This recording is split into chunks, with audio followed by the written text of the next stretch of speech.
देखिए, जिस तरीके से बड़े बड़े नेता, चाहे वो दिल्ली के मुख्यमंत्री अरविंद केजरीवाल हो, पंजाब के मुख्यमंत्री भगवंत मान हो, बिहार के मुख्यमंत्री हो, और ये तमाम नेता जो पहुंच चुके हैं इस बैठक को, लेकिन इस बैठक की जो बड़ी बात ये होगी कि आने वाले समय में जो लोकसभा का चुनाव हो किस तरीके से लड़ा जाएगा, मिनिमम प्रोग्राम क्या होगा, किस तरीके से लड़ा जाएगा, सीट शेयरिंग क्या होगी, किस तरीके से होगा। और जिस तरीके से अगर हमने देखा है पिछले दिनों जो बैठक हुई थी उसमें कहा जा रहा था कि मध्य प्रदेश में एक बड़ी रैली होगी, वो रैली नहीं हो पाई थी। तो जिस तरीके से ये चुनावी रैली होगी, किस प्रदेश से चुनावी रैली का इन लोगों का आगाज होगा, इंडिया गठबंधन तमाम मुद्दों को लेकर चर्चाओं के साथ ही जिस तरीके से सदन के अंदर लगातार देख रहे हैं कि जो विपक्षी दलों के नेता है सस्पेंशन का हो रहा है लगातार, तो उस पर इंडिया गठबंधन की क्या रणनीति बनती है कि किस तरीके से अब आगे सदन के अंदर ये लोग एकजुट। बिल्कुल गणेश, रणनीति क्या कुछ बनेगी और इस रणनीति पर इंडी गठबंधन अमल कैसे करेगा, ये बहुत बड़ा सवाल है। आप दोनों के पास लौटेंगे, लेकिन इस मीटिंग से पहले तृणमूल कांग्रेस के अध्यक्ष ममता बनर्जी ने कांग्रेस को उसकी हैसियत दिखा दी है।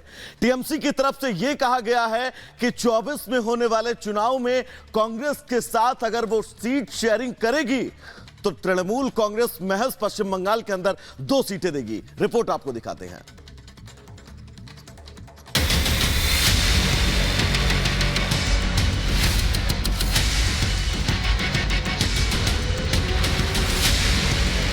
ममता का कांग्रेस को जोर का झटका। बंगाल में कांग्रेस को सिर्फ 2 सीटें। सीट बंटवारे पर गठबंधन में गांठ। ममता का ऑफर मानेगी कांग्रेस। दिल्ली में आज इंडी गठबंधन की चौथी बैठक की तैयारी है। इंडी गठबंधन की बैठक में आज सीट शेयरिंग जैसे जटिल और अहम मुद्दों पर चर्चा होनी है। गठबंधन की बैठक से पहले ममता ने कांग्रेस को बंगाल में 2 सीटों के ही काबिल बताया है। ममता ने कांग्रेस को पश्चिम बंगाल में मालदा और बरहामपुर सीट देने की पेशकश की है। ममता का यह ऑफर साफ इशारा करता है कि करारी हार के बाद कांग्रेस पर सबसे ज्यादा सीटें छोड़ने का दबाव होगा और गठबंधन को बनाए रखने के लिए कांग्रेस को कुर्बानी देनी ही होगी। Somebody must bail the cat. I request everybody. It is everybody. Meaning, I don't have any problem if they have the genuine things. But Bengal, you know that they have only 2 seats. But you are open to an alliance with the Congress? No, I am open to talk. I am open to discuss. अब ममता की ये बातें जाहिर तौर पर कांग्रेस के लिए जोर का झटका है।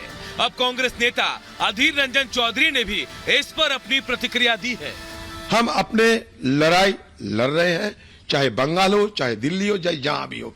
कांग्रेस पार्टी अपने लड़ाई तो लड़ी रहे हैं हर जगह। हम एक घटक दल जरूर है, इंडिया की बीच हम भी एक घटक दल है। आज का बैठक बहुत फलदायक होना चाहिए, रिजल्ट ओरिएंटेड होना चाहिए, बहुत आर्टिकुलेट होना चाहिए और आम जनता को विश्वास देना होना चाहिए कि India alliance can fight BJP. INDI गठबंधन की बैठक से पहले दलों के अलग अलग नजरिए भी सामने आ रहे हैं। जहां एक तरफ नीतीश के समर्थन में पटना में पोस्टर लगाए जा रहे हैं, तो वहीं गठबंधन में सहयोगी शिवसेना ने संयोजक के तौर पर पहले विचार करने की बात कही है। आज की बैठक में सलाह मशवरा होगी, विचार विमर्श होगा। जो बातें आज तक शायद बाकी रही हैं, जैसे कि मैंने कहा कि कोऑर्डिनेटर होता है, एक समन्वयक होता है, निमंत्रक कहते हैं। जरूरी नहीं कि वही चेहरा कल जाके नेतृत्व करेगा। जैसे जॉर्ज साहब थे, शरद यादव जी थे, वैसे कोई तो एक कोऑर्डिनेटर चाहिए। कैसे अलायंस को आगे बढ़ाना है, कैसे सीट्स को शेयर करना है, इस पे चर्चा होगी। आम आदमी पार्टी और अरविंद केजरीवाल इंडिया अलायंस को सफल बनाने के लिए हर संभव प्रयास करेंगे। जाहिर है इंडी गठबंधन के सामने लोकसभा चुनाव से पहले तालमेल, एकता और सामंजस्य के लिए काफी कम वक्त बचा है। गठबंधन में सभी दलों के अपने अपने सियासी राग हैं और मोदी के नेतृत्व में बीजेपी का सामना करने के लिए एकता, एजेंडा और नेतृत्व की कमी दिखाई दे रही है। सीट शेयरिंग पर आज मंथन है और मंथन से पहले दांव पेच की शुरुआत हो चुकी है। भले ही विपक्ष के नेता साथ दिखने का दावा करे, लेकिन उनके अपने सियासी स्वार्थ एकता में बाधक हैं। जैसे कांग्रेस ने विधानसभा चुनाव में गठबंधन के साथियों से बात नहीं की, सीट शेयरिंग नहीं की, वैसे ही लोकसभा चुनाव में भी क्षेत्रीय दल ज्यादा से ज्यादा सीटों पर दावा ठोक रहे हैं। Bureau report, Republic Bharat. मर्यादा तोड़ रहे हैं। सदन की मर्यादाओं को मत तोड़ें।